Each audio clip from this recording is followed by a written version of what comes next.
Alright boys, we are back with another Houston Rockets video, and today we're going to be talking about Christian Wood and Eric Gordon because there was a report today reported on Twitter via, I'm going to butcher this name, Daniel Leroux on The Athletic, and it was saying that as long as the other GMs make reasonable offers, I expect both Eric Gordon and Christian Wood to get traded. Buckle in, the trade deadline is 10 days away, so on February 10th, is when the trade deadline is going to be happening, and we should be expecting Christian Wood and Eric Gordon to be moved. So today we're going to be talking about some trade destinations for Eric Gordon and Christian Wood, and overall why I see these two moves as being very beneficial for the Houston Rockets. But before we get to the video, I'd appreciate if you guys drop a like and press the sub button. We're trying to grind out here. I think it's been like 4 days since I've uploaded, but we're going to get back on the grind. So I'd appreciate you guys drop a like and press the sub button. But getting back into the video, first of all, we have Christian Wood. So it was reported a couple of, I want to say weeks ago, that the Heat were interested in C. Wood, which is pretty interesting because, they have Bam Adebayo, they have, Omer Yurtseven, PJ Tucker, they got all these power forwards and centers. And Christian Wood, he would be pretty cool on the Heat, but in terms of him being a fit on that roster, it's another story.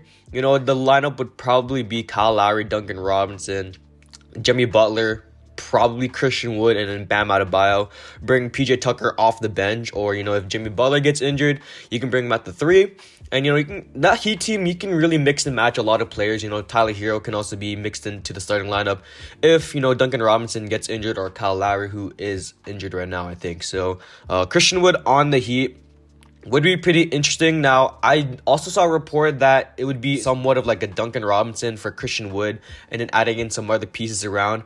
And if we're getting Duncan Robinson in the deal, I'm definitely not accepting the deal because, he's making around $20 million for like 4 years, I want to say. I'm not too sure what his contract is right now. Check it out. But I definitely do not want Duncan Robinson on this basketball team because, I don't know, he is 26 years old. I don't think he's going to fit on this team very well. He can shoot, obviously, but in terms of what the Houston Rockets are trying to do, I don't know about that. So it's a 5-year deal. And this year he's going to be making $16 million, next year $18 million, year after that $19 million, and year after that $19 million. So pretty expensive contract right there, a multi-year deal. And I don't really want Duncan Robinson for the long term, especially with, him only providing shooting and, being on a 5-year deal. He's going to be 31 when the contract ends, and by the time that ends, the Houston Rockets could be pretty good by then. We're talking maybe a playoff caliber team, but in the long term, I just don't think Duncan Robinson's really what the Houston Rockets are looking for. We already got KPJ, we already got Jalen Green, we got all these guys on the team already. And Duncan Robinson, if he were to play on the Houston Rockets, it definitely would be off the bench because Jalen Green is already, occupying that starting shooting guard position. But I don't know. You guys can let me know in the comments what you guys think about Houston Rockets and a Heat trade for Christian Wood. It'd be interesting. Bam Adebayo and Christian Wood on the court together would be pretty interesting in itself. Bam Adebayo would cover him on defense. Christian Wood would cover on offense, kind of covering their weaknesses. And overall, I think it would help the Miami Heat offense a lot better than it would with PJ Tucker. Now, obviously, PJ Tucker is having a career year from the field. I think he's leading the league in three-point percentage too, which is honestly very surprising. Coming from a Rockets fan that saw PJ Tucker score 0 points on a nightly basis in Houston. He's averaging 9 points, 5 rebounds, and 2 assists on 47 from the 3 and 50 from the field, which is pretty interesting in itself because PJ Tucker isn't known to be that person to score, and he's scoring 47 from 3. So that's the first trade. Now the second piece of news, the Celtics and the Cavs are a trade destination for Eric Gordon. So now we're getting to the Eric Gordon side of things, and looking at my notes here, I think I saw a pretty interesting thing. The Celtics and the Cavs would be a pretty interesting destination for EG. I think I made a video about the Cavs trading for Eric Gordon a couple of days ago with David Nwaba going to the Suns. But Eric Gordon, the thing about Eric Gordon is that he provides a lot of things for a contender. Yet, I don't really think contenders want to buy on him because of his contract, making $18 million this year, and then I want to say $18 million next year. The thing about that is that Eric Gordon, he provides so much more than just scoring, playmaking, defense, that veteran experience. And then over the season, he's averaging 14 points per game, 2 rebounds, and 3 assists, 50% from the field and 44% from the 3. He's been absolutely killer this season for the Houston Rockets. The last few games hasn't been playing too well, but overall he's been playing absolutely out of his mind this season, and I think he's having a career year from three, shooting 44% from three. I don't know, he provides a lot of great teams, a lot of contending teams with some great three-point shooting.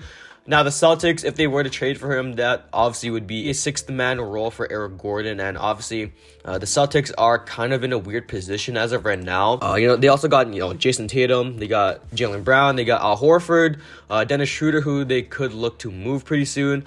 It's a pretty interesting roster, to say the least. I think they're going to make some moves pretty soon because they are on the lesser side of things over the season, with 26 and 25 as their record. They could be looking to get some more pieces around them, and Eric Gordon could help them a lot in terms of defense, shooting, and playmaking.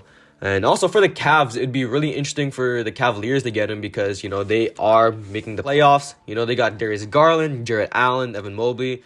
And, with Ricky Rubio injured, bringing in Eric Gordon off the bench to be that sixth man would be very interesting. Now, in terms of contract-wise and what, they would be trading for Eric Gordon, it'd probably be Ricky Rubio and a first-round pick because, the Houston Rockets are looking for a first-round pick in exchange for Eric Gordon. And I think that trade package was mentioned in my last video about Eric Gordon to the Cleveland Cavaliers. So I think it matches up perfectly. Ricky Rubio, he is on an expiring deal, and we do get a first-round pick out of that deal. So if we are getting a first-round pick and an expiring deal, then I'm honestly all for it. Ricky Rubio definitely isn't going to be playing any minutes for this Houston Rockets team because he is injured and he is 31 years old. So him on the team gives more minutes to other people like Jae'Sean, who has been killing it in the G League. Usman Garuba, who is out, but once he comes back, hopefully he gets some playing time. We're going to be getting a lot more minutes once Eric Gordon and Christian Wood could be traded. So if they are getting traded, a lot of minutes are going to be going to people like KPJ. Jalen Green is already playing a lot of minutes, but probably like Jae'Sean, who could get called up by the end of the trade deadline, which would be interesting because, Augustine isn't playing. And having Josh Christopher playing alongside Jae'Sean would be honestly one of the best things I've seen for this Houston Rockets team in a while. But let me guys know what you guys think about these two trade destinations for Eric Gordon and Christian Wood. I think they're both pretty great in itself, but hopefully they can get the trades done. Rafael Stone, like I said in previous videos, I believe in him. I think he's still one of the better GMs in the league. And hopefully he should make some moves soon. So that's the video. I'm JDC, and I'm out. Peace.